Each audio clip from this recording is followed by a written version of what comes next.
13 दिसंबर 2001 की सुबह दिल्ली के लिए एक आम सुबह थी। रोज की तरह आज भी पार्लियामेंट में नेताओं की दलीलें चल रही थी। तमाम जर्नलिस्ट पार्लियामेंट के बाहर खड़े होकर देश में चल रहे मुद्दों को डिस्कस कर रहे थे। पार्लियामेंट की सिक्योरिटी भी ठंड में तेज धूप का मजा ले रही। हर चीज रोज की तरह नॉर्मल चल रही। किसी को ये तक पता नहीं था कि आज लोकतंत्र के मंदिर में कुछ बड़ा होने वाला है।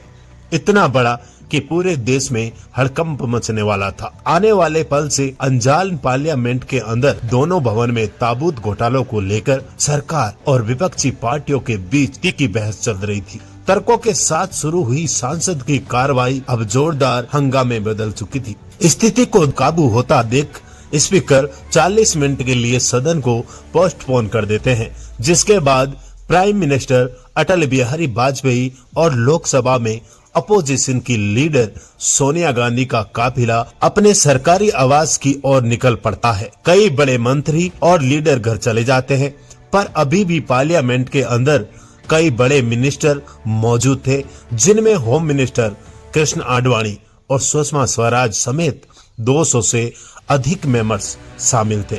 संसद में मौजूद सभी मेंबर में कोई अभी भी सदन में बैठकर अपने क्लीन चिट डिस्कशन कर रहा था, तो कोई कैंटीन में और लाइब्रेरी में वक्त गुजार रहा था। किसी को आने वाले पल की जरा भी भनक नहीं थी। इन्हीं सबके बीच वाइस प्रेसिडेंट कृष्णकांत जी भी सांसद को छोड़कर अपने सरकारी आवास की ओर निकलते हैं। कृष्णकांत जी सांसद को छोड़कर अपने सरकारी आवास की ओर निकलने के लिए तैयार थे। उनके इंतजार में बिल्डिंग के गेट के बाहर कई गाड़ियां लाइन से खड़ी थी। सांसद के गार्ड की नजर वाइस प्रेसिडेंट कृष्णकांत जी की ओर थी, जो गेट नंबर 11 की ओर तेजी से बढ़ रहे थे। कृष्णकांत जी को आता देख सभी गार्ड अपनी अपनी पोजीशन ले लेते हैं, लेकिन तभी 11:40 पर एक सफेद रंग की एम्बेसडर कार तेजी से पार्लियामेंट के अंदर आती हुई दिखाई देती है। वैसे तो किसी आम गाड़ी या इंसान का बिना परमिट पार्लियामेंट के अंदर आना मना है। पार्लियामेंट तक आने के लिए कई जगह चेक पॉइंट बने हुए हैं, लेकिन चालाकी और छल की मदद से गाड़ी आसानी से पार्लियामेंट की दहलीज को लांग गई। इजी एंट्री के लिए गाड़ी के ऊपर लाल रंग की बत्ती लगाई गई थी। साथ ही गाड़ी के विंडशील्ड पर होम मिनिस्टर का स्टिकर लगाकर वीआईपी एंट्री ली गई थी। सांसद के अंदर आने तक किसी ने इस गाड़ी पर शक नहीं किया, लेकिन जब गाड़ी पार्लियामेंट के अंदर घुसते ही अपनी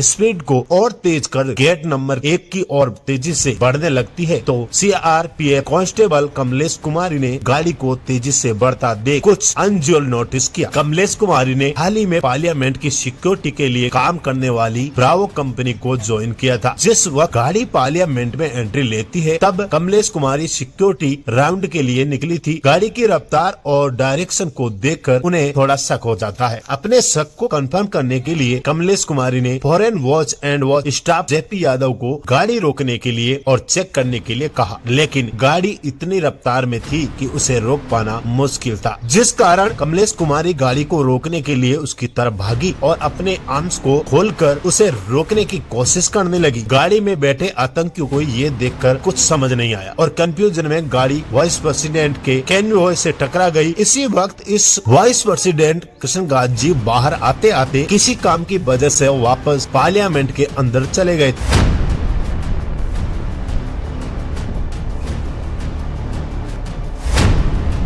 वाइस प्रेसिडेंट के कॉन्वॉय से टकराने के बाद गाड़ी पार्लियामेंट के ही एक गार्डन में जाकर रुक गई, जहां एक गार्डन मौजूद था। खुद को बचाने के लिए वह वही पास में ही छुप गया, लेकिन गाड़ी में मौजूद आतंकियों ने उसे देख लिया था, जिस कारण वे जैसे ही गाड़ी से बाहर निकले, उन्होंने सबसे पहले कमलेश कुमारी और फिर गार्ड को देशराज को अपना निशाना बनाया। सभी टेररिस्ट के पास AK-47 राइफल, ग्रेनेड लॉन्चर और हेडगन मौजूद थी। इनके तैयारी से अनजान जेपी यादव भी उन्हें रोकने के लिए उनकी ओर बढ़े, लेकिन जेपी यादव भी खुद को बचाने में असमर्थ रहे और अपनी जान गंवा दी। हालांकि अपने साहस का परिचय देते हुए उन्होंने अपनी आखिरी सांस लेने से पहले पार्लियामेंट के इमरजेंसी अलार्म को बजा देते हैं। सभी को चेतावनी दी, जिस कारण पार्लियामेंट में मौजूद सभी सिक्योरिटी पर्सनल हरकत में आ गए। प्लान में शामिल हर आतंकी के पास एक बैकअप मौजूद था, जिसमें ग्रेनेड्स के साथ कई तरह के हथियार मौजूद थे। अटैक करने के बाद आतंकियों का पहला टारगेट पार्लियामेंट की लॉबी में एंट्री कर सभी सांसदों को होस्टेस बनाने का था, जिसके लिए उन्होंने लगातार हवाई फायरिंग करनी शुरू कर दी। पूरा पार्लियामेंट गोलियों की तड़पड़ाहट से सहम उठा। संसद में मौजूद मेंबर्स को बाहर की आवाज तो सुनाई दे रही थी, पर कोई इंफॉर्मेशन न होने के कारण उन्हें बाहर का हंगामा हमेशा की तरह विपक्षी पार्टी का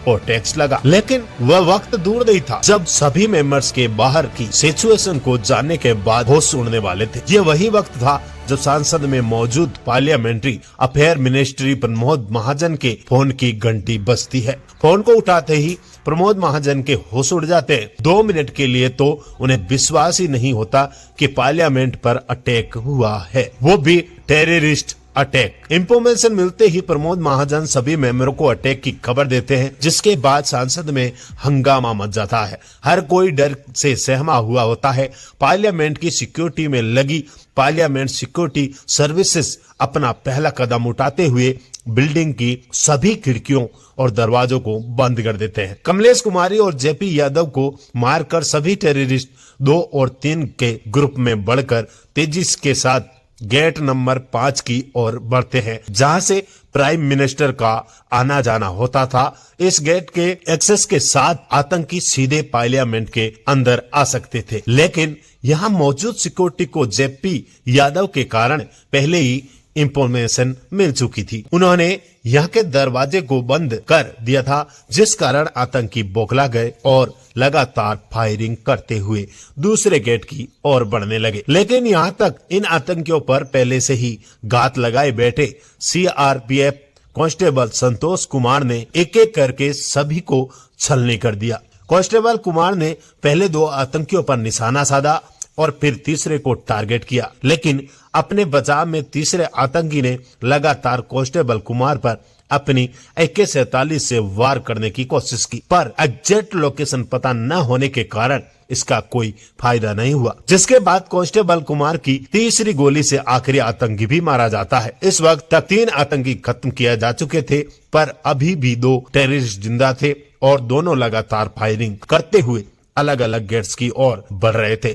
लेकिन जब दोनों ने देखा कि पार्लियामेंट के सभी दरवाजे बंद हो चुके हैं, तो इनमें से एक ने दूरदर्शन केबल की मदद से पार्लियामेंट के फर्स्ट फ्लोर पर क्लाइम करने की कोशिश की, लेकिन इस कोशिश को जवानों ने गोली मारकर नाकाम कर दिया। पर गोली लगने के बाद भी ये आतंकी हार नहीं माना और वापस से उठकर पुलिस वालों की तरफ ग्रेनेड फेंककर गेट नंबर 5 की ओर जाने लगा। पर पुलिस की लगातार फायरिंग के कारण गेट नंबर 5 पर पहुंचने से पहले ही इसकी मौत हो जाती है। लेकिन अभी भी सांसद पर वार करने वाला आखिरी आतंकी बचा हुआ था। इसे अंदाजा था कि इसका यहाँ से सही सलामत निकलना नामुमकिन है। पार्लियामेंट के अंदर जाने के भी सभी रास्ते बंद थे, जिस कारण गुस्से में इसने पार्लियामेंट के मेन एंट्रेंस गेट नंबर 1 की ओर रुख किया और वहां ज्यादा से ज्यादा डैमेज करने के लिए खुद को बम से उड़ा लिया। चारों ओर धुआं और इंसान की जलने की गंध फैल गई। हर कोई डरा हुआ था। मीडिया हर खबर को लगातार टेलीकास्ट कर रही थी। मीडिया के भी कई लोगों को चोटें आई थी।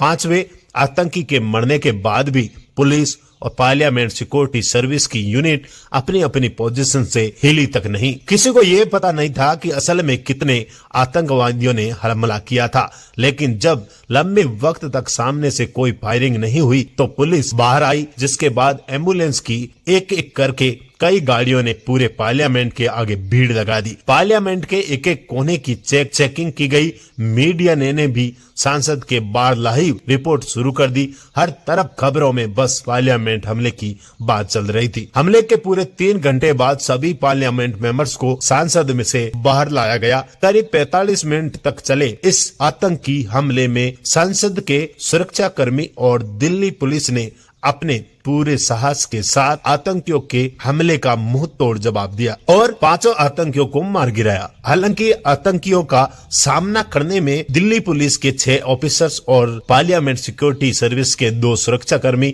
वीरता और साहस का एग्जाम्पल सेट करते हुए अपने प्राण देश के लिए निछावर कर दिए। जिंदगी और मौत की इस लड़ाई में एक गार्ड की भी जान चली गई।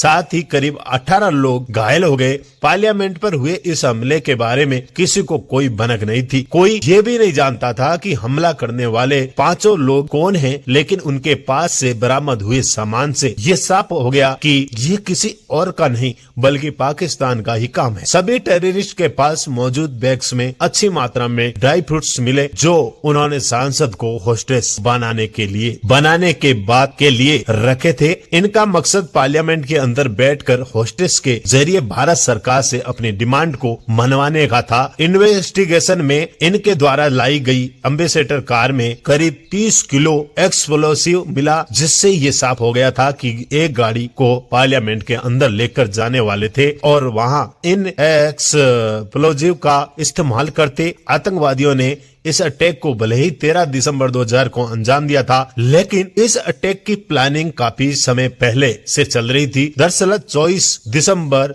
1999 को इंडियन एयरलाइंस फ्लाइट 814 को आतंकवादियों ने हाईजैक कर लिया था, जिसके बाद प्लेन को दिल्ली की जगह अफगानिस्तान ले जाया गया। यहाँ आतंकियों ने भारत सरकार से नेगोशिएशन किया और आखिर में होस्टेज को छुड़वाने के लिए भारत सरकार को 3 टेररिस्ट को रिलीज करना पड़ा। रिलीज किए गए 3 टेररिस्ट में एक मौलाना मसूद अजहर भी था। भारत की जेल से रिहा होने के बाद मसूद अजहर 2000 में jihadist terrorist group Jaish Mohammed को बनाता है और भारत पर अटैक करने की प्लानिंग शुरू कर देता है। इस चैप्टर को हम दूसरे भाग में बनाकर आपको जरूर सुनाएंगे और पूरा सुनाएंगे। आज के लिए बस यहीं तक। जय हिंद, जय भारत।